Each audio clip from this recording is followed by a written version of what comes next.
पीठ के पास भी पेट होता है सुन, पीठ के पास भी पेट होता है सुन। ये रोटी मुझको रुलाती बहुत, ये रोटी मुझको रुलाती बहुत। मुझको मारो, मुझको मारो, दोहरा करो तुम हमें, ये भूख हमको सताती बहुत, पीठ के पास भी। नमस्कार, मैं राणा यशवंत इंडिया न्यूज पर आपका स्वागत करता हूं और आप देख रहे हैं अर्ध सत्य। आरआरबी के इम्तिहान को लेकर यूपी बिहार में छात्रों के बवाल और पुलिसिया कहर की तस्वीर के पीछे जो गाना आप सुन रहे थे वो मैंने इसी घटना के बाद लिखा और इसी शो के लिए जिसे अभी आप देख रहे हैं। यह गीत आपको यह बता देगा कि एक अदद नौकरी की आस के किनारे किनारे कितनी तकलीफें, कितनी मेहनत, कितना संघर्ष, कितनी तंगी और कितनी जिंदगियों का सवाल चलता रहता है।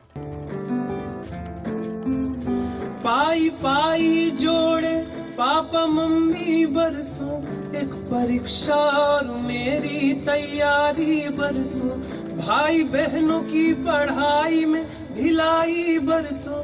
हम बवाली मवाली नहीं है मगर, हम बवाली मवाली नहीं है मगर, ये हालत बागी बनाती बहुत। पापा मम्मी की तकलीफों और भाई बहनों के मन मार मार जीने का दर्द बार बार 20-22 साल के लड़के को छटपटाहट से भर देता है। वह लड़का जो नौकरी की परीक्षाओं के लिए दिन रात जुटा रहता है, कई बार अचानक सहम जाता है। यूपी बिहार में कई दिनों तक ये हंगामा चलता रहा।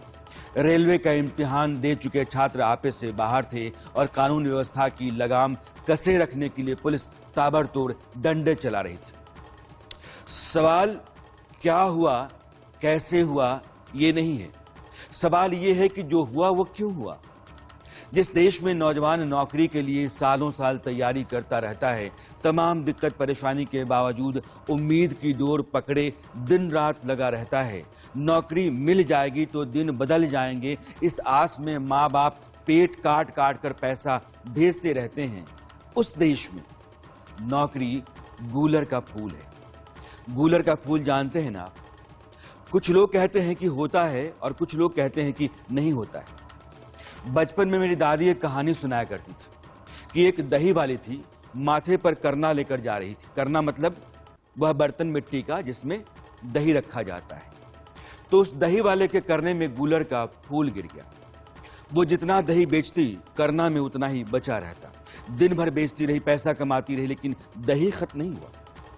और अब उसके रोज के दिन ऐसे ही रहने लगे। उस दही वाले का सारा गांव भी दही ही बेचता था, लेकिन हर घर में फटेहाली रहती थी। कुछ परिवारों में तो कई दिन फांका रहता था। मगर जिस रोज उस दही वाले के करने में गूलर का फूल गिरा, उसके बाद से उसका घर फलने फूलने लगा। पक्के का मकान हो गया, द्वार पर गाड़ी आ गई, कई बीघा खेत खरीद लिया गया और गांव जवार भर में इज्जत बढ़ गई। लेकिन वो गूलर का फूल 1000 घर की बस्ती में एक को नसीब हुआ। उससे कहीं ज्यादा दुर्लभ नौकरी है उस गूलर के फूल से। भगीरथ भले ही आसमान से धरती गंगा पर ले आए हों, मगर वो आज होते तो कहा जाता कि एक नौकरी ले आओ, तो पक्का बोलते कि हमसे ना होगा भाई। वैसे तो हमें ये जानना है कि रेलवे की नौकरी में बवाल क्यों हुआ, लेकिन उससे पहले एक बार आप ये देखिए कि एक नौकरी के लिए एक लड़का कितने जतन करता है, कितनी मुसीबतें उठाता है। हम आपको प्रयागराज लेकर चलते हैं। आपने ये वीडियो देखा तो होगा। पुलिस ने दरवाजे को तोड़ तोड़ लड़कों को तोड़ा। वैसे खाकी का ऐसा खौफ बरपाने वालों में से कई पुलिस वालों को सस्पेंड कर दिया गया है, लेकिन जो पिटे उनके भीतर ये डर जिंदगी भर बना रहेगा। प्रयागराज यूपी का ऐसा शहर है जहां दूर दराज के जिलों से भी लड़के आकर नौकरी के लिए तैयारी करते हैं। ये कैसे रहते हैं, कैसे पढ़ते हैं, कितनी मुसीबतें उठाते हैं, यही दिखाने के लिए इस लॉज में हम आपको लेकर आए हैं। यहां की तस्वीरें देखकर आपको कुछ अलग से समझाने की जरूरत नहीं होगी। ऐसी हालत हर शहर, हर लॉज में होती है। अब आप इन छात्रों से सुनिए कि ये कैसे रहते हैं, कैसे पढ़ते हैं, घर पर क्या है और इनका अपना रोना क्या है। माता पिता की तरफ से तो बहुत प्रेशर है कि जल्दी कुछ करना है, तुमको अपने पैरों पे खड़े होना है, कितने दिन तक हम लोग देखेंगे। माँ बाप तो यही ना चाहते हैं, इसीलिए पढ़ा भी रहे हैं वो लोग। पहली बार सर वैकेंसी क्लियर नहीं हो रही है। 2019 की वैकेंसी आके 2022 में पेपर हो रहा है। पता है 2020 की जो वैकेंसी आई थी रेलवे में, उसका पेपर आज 2022 में हो रहा है 23 फरवरी। तो उसका क्या मतलब हुआ? तो सरकार आप लोग की क्या डिमांड है? सरकार से यही डिमांड है कि सरकार हमारी मांगे पूरा करे, हमें नौकरी दे। हमें और कुछ थोड़ी नहीं चाहिए। हम युवा हैं, हमारे बिना सरकार कैसी?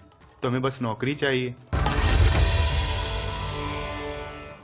ये जो आरआरबी के इम्तिहान का सवाल है जिसका जिक्र ये लड़का कर रहा था, और हमने भी कहा था कि चर्चा करेंगे, तो आइए जरा आप समझते हैं। वैसे तो बहुतों ने समझाया होगा, अब जरा मुझसे भी समझ लीजिए। आरआरबी यानी कि रेलवे रिक्रूटमेंट बोर्ड देश भर में जो रेलवे की सारी परीक्षाएं और नियुक्तियां होती हैं यही करवाता है। नौकरी की एक कैटेगरी है एनटीपीसी यानी कि नॉन टेक्निकल पॉपुलर कैटेगरी। इसी की परीक्षा हुई थी जिसको लेकर आपने बवाल देखा। एनटीपीसी ने अलग अलग ग्रेड के लिए 35,000 नौकरियों का विज्ञापन निकाला था। कब? 2019 में। लड़कों ने अप्लाई किया लेकिन इम्तिहान हो ही नहीं रहा था। इम्तिहान के लिए भी बवाल करना पड़ा। तब जाकर दिसंबर 2020 से लेकर जुलाई 2021 के बीच में देश भर में एनटीपीसी के लिए आरबीआई ने इम्तिहान करवाए। अब आप समझिए कि 2019 में एप्लीकेशन भरा, पूरा साल निकल गया, 2020 भी पूरा का पूरा निकल गया। दिसंबर में इम्तिहान शुरू हुआ और 8 महीने चलता रहा। 2.5 साल में इम्तिहान हुआ। उसका रिजल्ट 6 महीने बाद 14 जनवरी 2022 को आया। अब इस इम्तिहान में क्या हुआ वो जरा सुनिए। बहाली अलग अलग पे ग्रेड के लिए होनी है, यानी कि अलग अलग लेवल के लिए। लेवल 2 से लेकर लेवल 6 तक के लिए आरआरबी ने ये टेस्ट करवाए। अब लेवल 2 में जो है उसमें जूनियर क्लर्क आता है और उसके लिए मिनिमम क्वालिफिकेशन +2 की यानी कि इंटरमीडिएट की होती है। और लेवल 6 में स्टेशन मास्टर आता है, उसके लिए मिनिमम क्वालिफिकेशन ग्रेजुएशन है। इसी के बीच में कई नौकरियां होती हैं, कई पोस्ट होते हैं ग्रेड 2 से लेकर ग्रेड 6 के बीच में। जाहिर है ग्रेड 2 का टेस्ट जो स्टैंडर्ड होगा वो ग्रेड 6 से कमतर होगा, लेकिन आरआरबी ने सभी ग्रेड के लिए एक ही एग्जाम कर दिया। नतीजा ये कि जो इम्तिहान इंटर वालों के लिए था उसमें बीए वाला भी बैठेगा, ऐसा होता भी है, लेकिन जो बीए वालों के लिए है उसमें इंटर वाला तो जा नहीं सकता है। जाहिर है ऐसे में इंटर वालों के लिए मुसीबत बढ़ गई, क्योंकि ना सिर्फ बीए वालों का दबदबा होगा बल्कि सवाल का स्टैंडर्ड भी बीए के मुताबिक ही रखा जाएगा। जाहिर सी बात है। अब दूसरा पेज समझिए। पूरा 19 गया, 20 गया, 21 गया। 3 साल बाद जो रिजल्ट आया उसमें एक बड़ा लफड़ा हुआ। इसको ग्राफिक्स जरिए मैं आपको समझाता हूं। आरआरबी ने जो रिजल्ट जारी किया है उसको सैंपल के तौर पर मैं अपनी वॉल पे डाल रहा हूं ताकि मैं आपको समझा पाऊं कि ये नतीजा कैसे आया है। अब एक कोई संजय है, संजय ने सभी ग्रेड में क्वालिफाई कर लिया, यानी कि एक आदमी ने 5 जगहें ब्लॉक की हैं, यानी कि 4 जगहें खाली रहनी चाहिए थी जो नहीं है, सभी जगहों पर संजय ने ब्लॉक किया है। अब कोई दूसरा कैंडिडेट आता है, फर्ज कर लीजिए कि दीपक है। दीपक 1, 2, 3, 4 ग्रेड में क्वालिफाई कर गए, एक में वो नहीं कर पाए, तो एक दीपक ने 3 और जगहें ब्लॉक कर दी। अब नीलिमा है, नीलिमा 3 ग्रेड में क्वालिफाइड है, 2 में नहीं है, तो इन्होंने 2 और जगहें अपने अलावा ब्लॉक कर दी। अब्बास 2 जगहों पर क्वालिफाइड हैं, 3 जगहों पर नहीं है। अब हो सकता है, अब आप देखिए कि 4 लोग हैं और कुल 20 सीटें हैं, 5 ग्रेड 4 लोग 20 सीटें। 20 सीटें कितने लोगों ने ब्लॉक की हैं? ये 4। फर्ज कर लीजिए कि जहां दीपक क्वालिफाई नहीं किए वहां कोई एक और आदमी आ गया तो 5, यहां एक और कैंडिडेट आ गया 6, ये जो 4 हैं यहां 4 नए लोग आ गए तो 10। इन 10 लोगों ने 20 सीटें ब्लॉक की हैं। नतीजा 20 है लेकिन लोग कितने हैं? 10 हैं। अब आप ये भी मानिए कि दीपक ने जो जगह छोड़ी यानी जहां क्वालिफाई नहीं किए, और अब्बास जहां क्वालिफाई नहीं किए, या फिर नीलिमा जहां क्वालिफाई नहीं की, वहां कोई एक ही आदमी तीनों जगहों पर क्वालिफाई कर गया, तो 10 की संख्या 7 आ सकती है। या फिर हो सकता है कि 2 ही जगह क्वालिफाई किया हो, तो 8 हो सकता है। कुल मिल कहने का मतलब ये है कि वो 7, 8, 10 लोगों ने ही 20 जगहों पर अपनी मौजूदगी दर्ज करा दी। तो ये जो जगहें हैं 10 लोगों के बाद जो बचती हैं 10, वो वैकेंट मानी जाती हैं, वैकेंट हैं। अब वेटिंग लिस्ट होना चाहिए कि नीचे से जैसे ही जगह खाली हुई, नीचे के मार्क्स वाले बच्चे को आप ऊपर ले आइए, उसको जगह दीजिए। ऐसा नहीं होता है, ये पूरा का पूरा वैकेंट रख दिया जाता है और ये सबसे बड़ी गड़बड़ी है। सरकार ने ये नोटिफिकेशन तो निकाल दिया है कि हम आपके ग्रीवेंसेस पे हम कार्रवाई करेंगे, लेकिन इसकी कोई गारंटी नहीं मिली है। और दूसरी तरफ आज इसलिए भी प्रदर्शन करने की जरूरत पड़ी है, जो एफआईआर किए गए हैं आम छात्रों पे, है ना। और इसके अलावा जो रेलवे बोर्ड ने नोटिफिकेशन निकाला है कि कोई भी छात्र प्रदर्शन के ऐसी कार्रवाई में पकड़ा जाता है तो उसको नौकरी नहीं मिलेगी। ये छात्र विरोधी कदम जो लिए जा रहे हैं, इसके खिलाफ आज सड़क पे उतरना जरूरी है। पटना में खान सर हैं, बच्चों के बवाल में वो भी लपेटे में आए, सोशल मीडिया पर बहुत पॉपुलर हैं और उनके वीडियोस के जो व्यूज होते हैं वो लाखों लाख में रहते हैं। उन खान सर के यहाँ एक लड़की ने जो मैसेज भेजा, उसको आप जरा देखिए और सुनिए। सबसे बड़ा झूठ यहाँ पे देखिए, ये जो कहा गया है कि 20 गुना रिजल्ट देंगे, 20 गुना रिजल्ट ही नहीं है, लगभग ये 11 गुना है, लगभग 11 गुना है। और ये रेलवे खुद कंफर्म नहीं कर रही है कि कितना गुना है, वरना पोल पट्टी खुल जाएगा यहाँ पर। इतना बेवकूफी भरा यहाँ पर काम किया गया है। और इंटरमीडिएट के लड़के नौकरी नहीं मांग रहे हैं, उनका कहना है कि हमको ग्रेजुएशन वालों के साथ बैठा है, उसके बाद हमको पास भी नहीं किए, हमको सेकेंड फेज का एग्जाम देने दो। सेकेंड फेज का एग्जाम भी नहीं देने दिया जा रहा है इन लोगों को। ऐसा बात हो गया। अब बताइए ये लड़का क्या करेंगे? सब लड़कों का कोई दर्द समझेगा? सुनिए, यहाँ पर आपको हम कमेंट दिखाते हैं। हमारे चैनल पे कमेंट की लड़की बेचारी, मेरा 74 नंबर आए थे, 3 साल से सिर्फ एनटीपीसी की तैयारी कर रही थी। CBT 2 के मॉक टेस्ट में मेरा 120 में से 100 से 105 नंबर तक स्कोर करने लगी थी, लेकिन आज रिजल्ट आया तो पता चला कि मेरा पहला पेपर ही नहीं हुआ। ये नौकरी नहीं मांग रही है। ये लड़की 73 नंबर लाई है और इसको केवल इसलिए फेल किया गया है, क्योंकि इसके साथ बैठाया गया था ग्रेजुएशन वाले लड़कों को। तो ग्रेजुएशन वाले कैसे नहीं निकल जाएंगे आगे? कह रही है कि मैं जिंदगी की मुश्किलों से कभी नहीं हारी, लेकिन सिस्टम की चालाकी और साजिशों ने पटक पटक कर हरा दिया। जीने से ज्यादा मेरे लिए मरना सुलभ हो गया। सभी गुरुजनों से निवेदन है कि मेरे बाद अपने किसी भी शिष्य के साथ इस तरह की साजिश होने न दे। जय हिंद, खुश रहना मेरे देश के प्यारों। सुसाइड करने का नौबत आ गया। आवेदन है युद्ध, परीक्षा है युद्ध, नतीजा है युद्ध, नियुक्ति भी युद्ध। गठरी की तरह घूमे शहर दर शहर, कहीं रिटेन कहीं इंटरव्यू का चक्कर। बेपता चिट्ठी हम बन गए आवारा, हंसी ठट्ठा ताना तंज बेचारा। क्या करते हो, क्या करते हो, सवाल ये नासूर है। हर अपने की नजर डराती बहुत, पीठ के पास भी पेट होता है सुन। ये रोटी मुझको रुलाती बहुत। ये स्थिति होती है बच्चों की। मुझे नहीं पता वो लड़की किस हाल में होगी आज, जिसका मैसेज खान सर पढ़ रहे थे, मगर एक सवाल है कि जिस तरह यूपीएससी या बैंक पीओ के एग्जाम्स समय समय पर होते हैं और रिजल्ट से लेकर अपॉइंटमेंट तक का समय तय होता है, उस तरह से बाकी नौकरियों की व्यवस्था क्यों नहीं हो सकती? एक आरआरबी उटपटांग तरीके से इम्तिहान लेता है, सब धान 22 पसेरी वाले अंदाज में हर पोस्ट के लिए इंटर और ग्रेजुएशन वालों को एक ही एग्जाम में झोंक देता है, विज्ञापन कुछ निकालता है, करता कुछ है। ऐसा क्यों है? और सरकार आरबी वालों को रगड़ती क्यों नहीं? अभी तो आपने एनटीपीसी का लफड़ा सुना, लेकिन जो दूसरा बड़ा लफड़ा हुआ जिसने आग में घी का काम किया, वो है ग्रुप डी की लेवल 1 की परीक्षा। 14 जनवरी को एनटीपीसी का रिजल्ट आया था और 24 तारीख को, यानी कि जिस दिन से बवाल शुरू हुआ, उस दिन आरआरबी ने यह ऐलान किया कि ग्रुप डी के लेवल 1 का जो एग्जाम है वो 2 स्टेज में होगा, यानी कि 2 बार में लिया जाएगा। ये बहुत कम साली वाली पोस्ट होती हैं। इनकी भर्ती की परीक्षा 4 साल बाद निकली। एप्लीकेशन भरने और एग्जाम देने में 2 साल का समय निकल गया। परीक्षा भी 23 फरवरी को होनी थी। ऐसे में जिसको सेकंड फेज में एग्जाम देना होगा उसको और इंतजार करना पड़ेगा और इतना सब्र बच्चों के पास अब बचा नहीं है।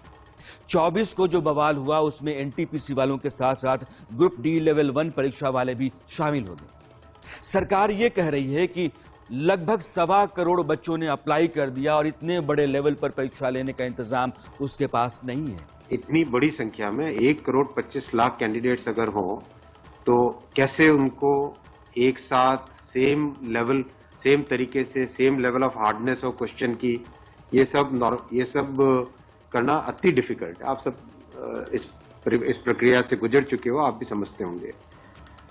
इसलिए इसके एक प्रीलिम एग्जाम और उसके बाद में एक कंप्यूटर बेस्ड टेस्ट 2 इस तरह से करके किया गया। वो नोटिस में लिखा गया था। मम्मी को घर में बीमारी हो जाती है ना तो वो नहीं इलाज कराती है, काहे बोलती है कि इसका अगला महीना फिर 3,000 हमको देना है, 5,000 देना है, 3,000 तो रूम में लगता है, खाएगा क्या लड़का। अभी अश्विनी वैष्णव जी आए, बोले कि 1.27 करोड़ लड़का फॉर्म भरा। आपको शर्म लगना चाहिए ये चीज बोल के ही कि आपके देश में कितना ज्यादा बेरोजगारी है। आपने कैसे इस बात को कह के निकल गए कि इतना फॉर्म भरा है, हम कैसे एग्जाम ले कंटेक्ट करें। थोड़ा ये भी सोचिए कितना ज्यादा बेरोजगारी आपके देश में आया क्यों। अगर सिस्टम फुल प्रूफ होता और रेगुलर प्रोसेस में होता तो अब तक 9.25 लाख लड़के नौकरी कर रहे होते। ये तो केंद्र सरकार का मामला है। राज्य सरकारों की नौकरियां अलग हैं और वहां लफड़े कहीं और ज्यादा हैं। अभी नवंबर में उत्तर प्रदेश में टीईटी का एग्जाम हुआ। इस इम्तिहान में 20 लाख लोग अपीयर हुए। अलग अलग राज्यों में जो लोग कुछ और कर रहे थे वो भी लंबी लंबी यात्राएं कर एग्जाम देने के लिए उत्तर प्रदेश आए। लेकिन कमाल देखिए कि जब परीक्षा चल रही थी तभी पेपर लीक हो गया, परीक्षा कैंसिल। एप्लीकेशन न भरने के 2 साल बल्कि एप्लीकेशन भरने के 2 साल बाद इम्तिहान का मौका आया था और वो भी हाथ से जाता रहा। वो लोग जो उम्मीद से आए थे वो रोते पैर पटकते लौट गए। हमारे माँ एक बगल से उधार मांगकर पैसा ले दी कि बेटा जाओ परीक्षा दो। हम वहाँ जब शनिवार को वहाँ से जब हम चलते हैं, यहाँ संडे को यहाँ पहुँचते हैं यहाँ पेपर देने, तो पता चलता है कि हमारा पेपर रद्द हो गया। बताइए, आज हमारी माँ यही बोले कि बेटा जाओ परीक्षा पास हो ना। आज हम अपनी किस मुँह से अपने माँ को बोला कि बोले कि जाके बोले किस मुँह से, वो भी उधार पैसे मांग के लेके आए हूँ मैं। हमारे पास खाने तक पैसे नहीं होता। हम अपने बगल वाली से आंटी हमारी लगती है, उनसे पैसे हमारी माँ मांग लिया कि हमारे बेटे के कल लखनऊ में परीक्षा है, तो हमने परीक्षा देने आया। 1 महीने में 4 सप्ताह लग जाएगा, तो हम लोग कहाँ जाएंगे बताइए। हम लोग, हमारी माँ बहुत आशा लगाए, हम बहुत आशा से, बहुत गरीब परिवार के हैं। दिन भर काम करते हैं, बच्चे संभालते हैं, आधी रात तक हम पढ़ते हैं, सुबह फिर काम धंधे में लग जाते हैं कि घर परिवार भी देखना है। उसके बाद ये जो पेपर रद्द हुआ है, ये समझ लीजिए ये हमारे भविष्य के साथ खिलवाड़ है। आवेदन है युद्ध, परीक्षा है युद्ध, नतीजा है युद्ध, नियुक्ति भी युद्ध। गठरी की तरह घूमे शहर दर शहर, कहीं रिटेन कहीं इंटरव्यू का चक्कर। बेपता चिट्ठी हम बन गए आवारा, हंसी ठट्ठा ताना तंज बेचारा। क्या करते हो, क्या करते हो सवाल ये नासूर है। हर अपने की नजर डराती बहुत, पीठ के पास भी पेट होता है सुन। यूपी में 2017 से अब तक लगभग दर्जनों बार बड़ी भर्ती परीक्षाओं के पर्चे लीक हुए हैं। अब आप ये बताइए कि जब एक सिस्टम बना हुआ है कि पर्चा कौन और कहां सेट करेगा, कहां छपेगा, जिलों तक किस एजेंसी के जरिए पहुंचाया जाएगा, फिर पर्चा लीक कैसे होता है। यानी कि इसी में कहीं ना कहीं लीक होगा, कोई ना कोई कड़ी कमजोर होगी, अंदर घुसपैठ होती होगी। अगर ये तय हो जाए कि जिस भी कड़ी से पर्चा लीक होगा उसमें जितने भी लोग शामिल होंगे उन सब लोगों की नौकरी जाएगी, तो देखिए कैसे लीकेज खत्म हो जाता है। मैं एक बात साफ करना चाहता हूं कि नौकरियों में सरकारों का दोष उतना नहीं है, बल्कि उन संस्थाओं का है जिनके जरिए परीक्षाएं होती हैं, नियुक्तियां होती हैं। आप बताइए कि यूपीएससी सिविल सर्विसेज कंडक्ट करवाती है, एनडीए सीडीएस की परीक्षाएं भी होती हैं, पर्चा लीक होता है, समय पर सब कुछ हो जाता है। बैंकिंग में पीओ लेवल की परीक्षाओं में ऐसी धांधलियां कभी आप सुनते हैं? फिर बाकी परीक्षाओं में क्यों हैं? ऐसी परीक्षा कराने वाली संस्थाओं की नकेल कसे बिना नौजवानों के लिए समय पर नौकरी ले पाना हमेशा टेढ़ी खीर रहेगा। नौकरी की स्थिति कैसी है आपको यह भी जानना चाहिए। पिछले ही साल जून में उत्तर प्रदेश में 15,000 टीचर्स की वैकेंसी निकली और इसके लिए 12 लाख से ज्यादा लोगों ने अप्लाई किया, यानी कि एक सीट के लिए 135 लोग लाइन में थे। पिछले ही साल सितंबर में टीचर्स की योग्यता परीक्षा, यानी कि राजस्थान की बात मैं कर रहा हूं, REET रद्द हो गई क्योंकि नकल हो गई। परीक्षा देने वालों में कुछ ऐसी चप्पलें पहन करके आए थे जिनमें ब्लूटूथ और सिम कार्ड लगे हुए थे, यानी संकट दोनों है, इम्तिहान में पर्चा लीक का भी और नकल का भी। इनके चलते जो बच्चे सालों साल मेहनत करते रहते हैं वो टूट जाते हैं। अब आप देखिए कि वाराणसी का एक लॉज, इसमें जितने बच्चे हैं इनमें से ज्यादातर 4 से 5 साल से नौकरी की तैयारी में लगे हुए हैं। यही अलग अलग शहरों में ऐसे ही बच्चे जब नौकरी के लिए इम्तिहान देने निकलते हैं, आप तस्वीरें देखते हैं, तब ये खबर बन जाती है, क्योंकि ट्रेनों पर लद कर चमगादड़ों की तरह छतों तक चिपक कर ये सफर करते हैं। कहीं भी शहर जहां इम्तिहान होना होता है ठहरते हैं, नहाते हैं, खाते हैं, फिर इम्तिहान देने के लिए जाते हैं और पता चलता है कि इम्तिहान कैंसिल हो गया। इन लड़कों के जीवन में इम्तिहान की तैयारी ही चुनौती नहीं है, बल्कि वो सही सलामत हो जाए, यह भी अपने आप में बड़ी बात है। नौकरी तक आते आते, यानी कि अपॉइंटमेंट तक आते आते तो उनको ऐसा लगता है कि कोई ऐसा सपना पूरा हो रहा है जो सपने में भी पूरा होने वाला नहीं था। मैं पिछले 3 साल से यहाँ बनारस में रह के BHU से ग्रेजुएशन कर रही हूँ और साथ में एग्ज़ाम्स की तैयारी भी कर रही हूँ। और एग्ज़ाम के साथ साथ हमें बहुत चीज़ों का ध्यान भी रखना पड़ता है। गवर्नमेंट एग्ज़ाम्स तो निकलते हैं लेकिन वो पूरे नहीं हो पाते हैं, और साथ में फैमिली का भी एक दबाव रहता है, या फिर अपनी भी हमारी जिम्मेदारी होती है कि हम एग्ज़ाम दे रहे हैं तो वो पूरे हो और उसमें हम भी सफल हो के कहीं ना कहीं सेटल हो जाएं, क्योंकि घर वाले जिस मेहनत से, जिस शिद्दत से पढ़ा रहे हैं, उनके भी सपने हैं और उनको पूरा करना हमारा ही दायित्व है, एक तरह से कह सकते हैं। तो सर, हर फॉर्म भरने के बाद यही उम्मीद होता है कि इसमें हो जाए, लेकिन जैसे ही फॉर्म भरते हैं, तैयारी में लग जाते हैं, उसके बाद क्या होता है, जाते हैं सेंटर पे एग्ज़ाम देने, कभी कैंसिल हो जाता है, कभी आउट हो जाता है, फिर उसी हताशा और निराशा के साथ वापस आ जाते हैं घर।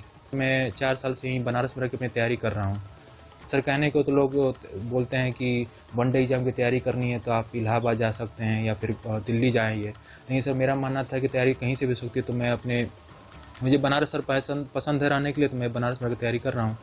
और 4 साल सर मैं यहाँ तैयारी कर रहा हूँ। और अब यहाँ स्थिति ये है सर कि हर महीने, अब चूँकि बात यह है कि रेंट तो घर वाले भेज देते हैं, लेकिन सर जैसे अपनी कुछ पसंद होती है, स्टूडेंट की कुछ चॉइस होती है कि सर हम अपना कुछ मनपसंद पहन सकें, रह सकें, कहीं ना कहीं कमी है सर। अब उस कमी को सर अब हम किसी पर रख नहीं रहे हैं, लेकिन मेरा अपना तैयारी का ये मानना है कि जो हम तैयारी कर रहे हैं सर, हमने कई एग्जाम हमने दिए हैं, प्री भी निकलता है सर, मेंस भी निकलता है, लेकिन सर जब इंटरव्यू की बात आती है तो वहीं पे मामला अधर में अटक जाता है सर। और उसके बाद सब कुछ कोर्ट में चला जाता है और हम लोग सर घर पे क्या बता सकते हैं।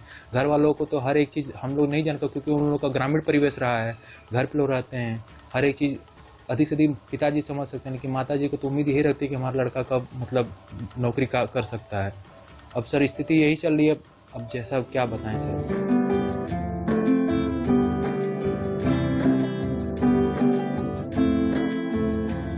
सुनैना, संजय, सतविंदर, सलीम, सबकी काली रातें, भारी है दिन, पढ़ लिख के सब बेरोजगार बने, मुद्दा नारा इश्तहार बने।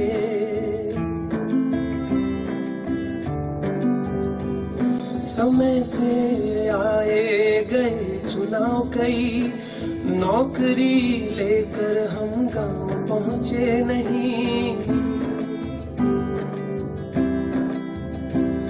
समय से आए गए चुनाव कई, नौकरी लेकर हम पहुंचे गांव नहीं।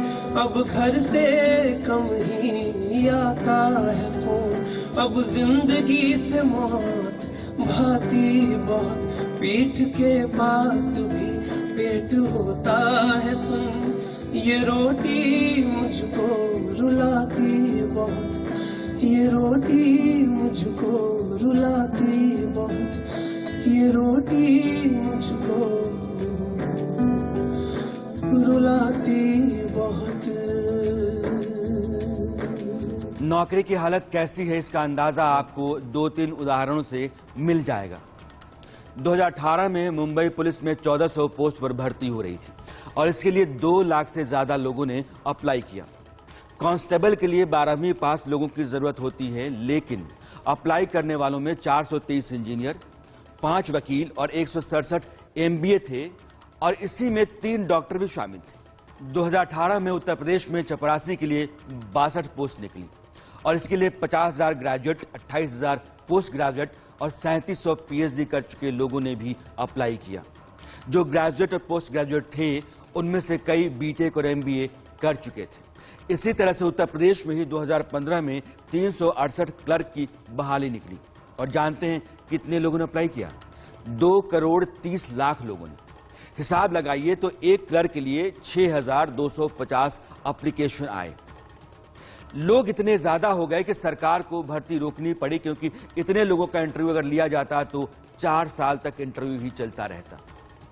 भारत में 47 करोड़ लोग किसी न किसी तरह की नौकरी करते हैं, सरकारी गैर सरकारी, लेकिन इनमें से 1,70,00,000 यानी कि सिर्फ 3.5% लोग ही सरकारी नौकरियों में। एक सरकारी मुलाजिम रिटायर करता है तो उसे अपने अंत तक जीवन के पेंशन दी जाती है, उसको और उसके स्पाउस को स्वास्थ्य की सेवाएं पूरी तरह से जो है दी जाती हैं कंसेशनल रेट पे। इन सभी का फायदा उठाते हैं। ये भी माना जाता है कि जब कोई सरकारी जॉब में है तो उसे वेरिफिकेशन की दिक्कत नहीं होती, चाहे वो पब्लिक चीज़ों में हो चाहे वो प्राइवेट चीज़ों में हो। ये भी माना जाता है कि इन लोगों के परिजन और इनके जो आसपास के लोग हैं उन्हें चाहे एजुकेशन में हो, चाहे स्वास्थ्य में हो, चाहे जॉब में है, वो आसानी से ज़्यादा मिल जाती है प्राइवेट प्लेयर्स के मुकाबले। ये भी देखा जाता है कि जिन लोगों की पब्लिक डीलिंग होती है वो कुछ ऊपरी कमाई भी करते हैं जिससे उनको फायदा पहुंचता है। इन्हीं सभी कारणों की वजह से लोग सरकारी जॉब को ज्यादा पसंद करते हैं प्राइवेट जॉब के मुकाबले। 9% जो कुल लोग नौकरी करते हैं उसका उनके पास ऐसी नौकरी है जो उन्हें सोशल सिक्योरिटी देती है, यानी कि health insurance, life insurance, maternity leave या उसकी सुविधाएं, रिटायरमेंट प्लान वगैरह वगैरह। ये सब होता है। देश में नौकरी करने वाले लोगों के बीच का एक सर्वे कहता है कि 45% लोगों का वेतन 9,750 रुपए से कम है। अगर 30 दिनों का हिसाब आप लगाएं तो 375 रुपए रोज नहीं बैठता। और सरकार ने 2014 में कहा था कि न्यूनतम वेतन 375 रुपए प्रतिदिन के हिसाब से ही तय होना चाहिए। अगर ऐसा नहीं है तो आदमी गरीबी रेखा के नीचे है, यानी कि नौकरी करने के बाद भी आप गरीब हैं। अब तक देश में रोजगार एक बड़ा संकट रहा है। इसका एक कारण बेहिसाब बेलगाम बढ़ती आबादी तो है, लेकिन जो दूसरी बड़ी वजह है वो सरकारों की सख्ती और चुस्ती में कमी भी है। मैंने आपको कहा था कि जैसी जिन संस्थाओं को इम्तिहान कराने हैं, नियुक्तियां करवानी हैं, वो अपने तरीके से काम कर रहे होते हैं और एक अराजक स्थिति पैदा हो जाती है। इम्तिहान इस साल होता है, नियुक्तियां 6 साल 5 साल बाद होती हैं। अब देखिए कि केंद्रीय श्रम मंत्रालय ने पिछले साल सितंबर में जो तिमाही रोजगार सर्वे की रिपोर्ट जारी की, उसमें कहा गया कि वित्त वर्ष 2021-22 की पहली तिमाही यानी कि अप्रैल से जून 2021 के बीच चुनिंदा 9 गैर कृषि क्षेत्रों में रोजगार 29% बढ़कर 3 करोड़ 8 लाख हो गया। ऐसे देखें तो आंकड़ा चमकदार है, लेकिन जब आप 2013-14 के इकोनॉमिक सेंसेक्स के आंकड़ों को सामने रख करके देखते हैं तो पता चलता है कि उस समय कुल रोजगार 2 करोड़ 37 लाख दर्ज हुआ था। 7 साल बाद 3 करोड़ 8 लाख दिख रहा है। बढ़ोतरी 29% की है, लेकिन 7 साल में हर साल के हिसाब से 10 लाख रोजगार ही पैदा हुए।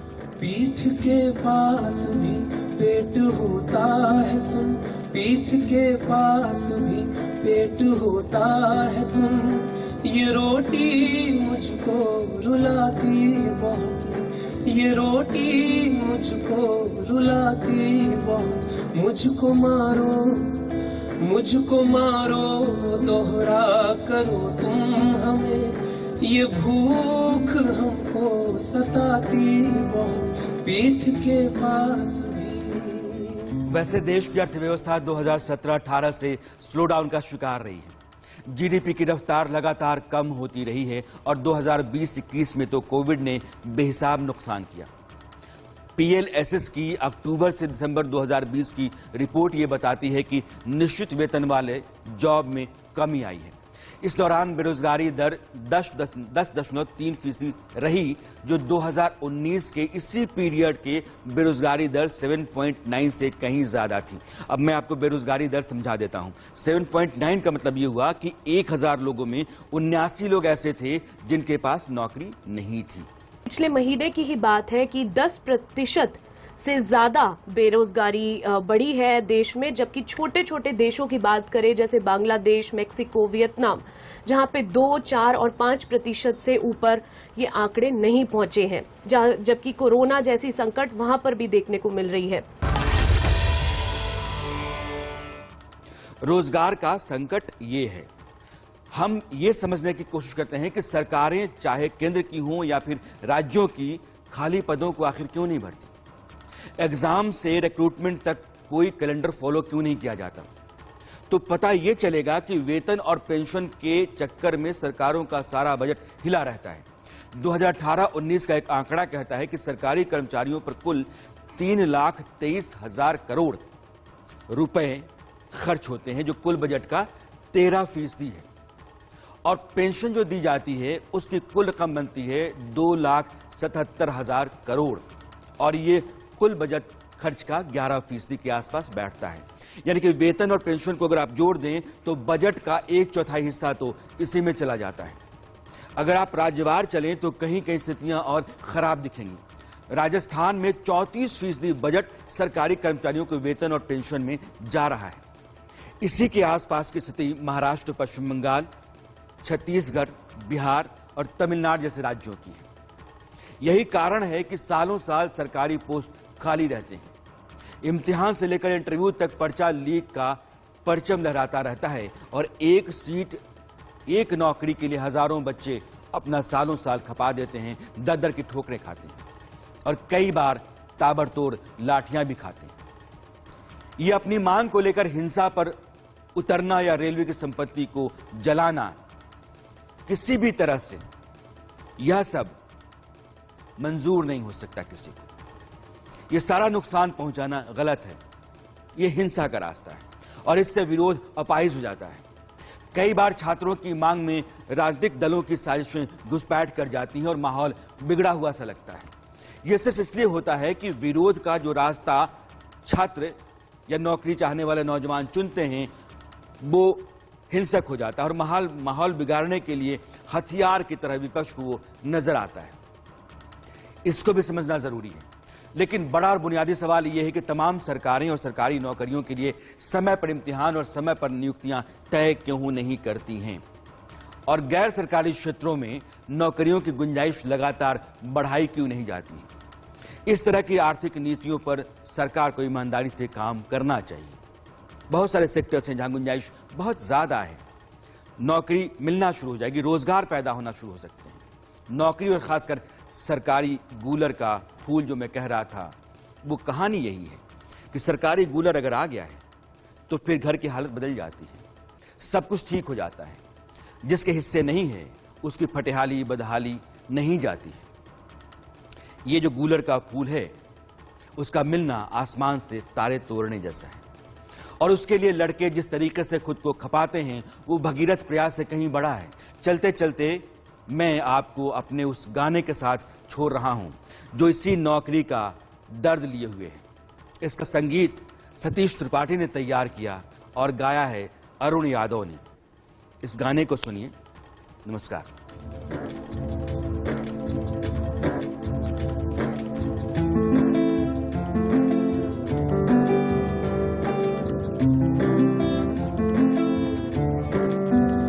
पीठ के पास पेट होता है सुन, पीठ के पास भी पेट होता है सुन। ये रोटी मुझको रुलाती बहुत, ये रोटी मुझको रुलाती बहुत। मुझको मारो दोहरा करो तुम हमें, ये भूख हमको सताती बहुत पीठ के पास भी। पाई पाई जोड़े पापा मम्मी बरसों, एक परीक्षा और मेरी तैयारी बरसों, भाई बहनों की पढ़ाई में ढिलाई बरसों। हम बवाली मवाली नहीं है मगर, हम बवाली मवाली नहीं है मगर, ये हालत बागी बनाती बहुत पीठ के पास भी।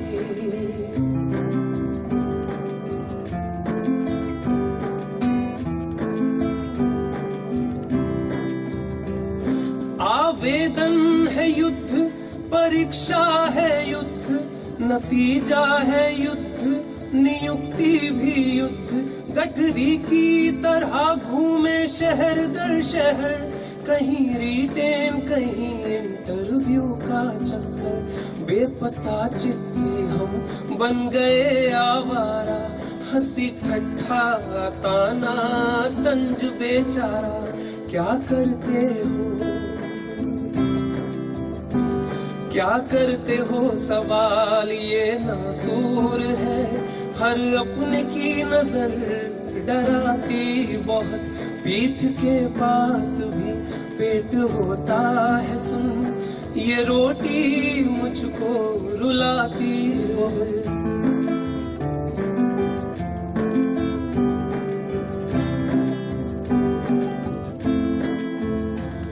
सुनैना संजय सतविंदर सलीम, सबकी काली रातें भारी है दिन। पढ़ लिख के सब बेरोजगार बने, मुद्दा नारा इश्तहार बने।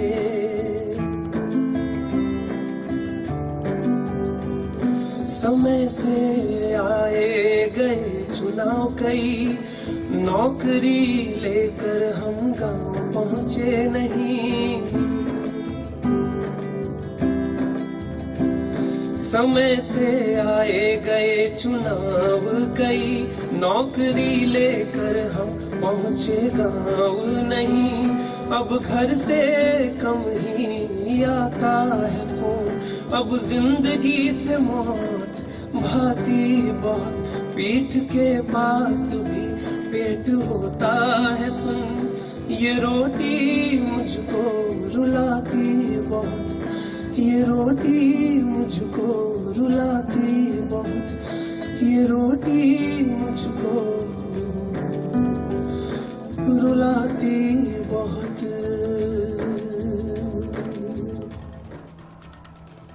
बहुत बहुत धन्यवाद।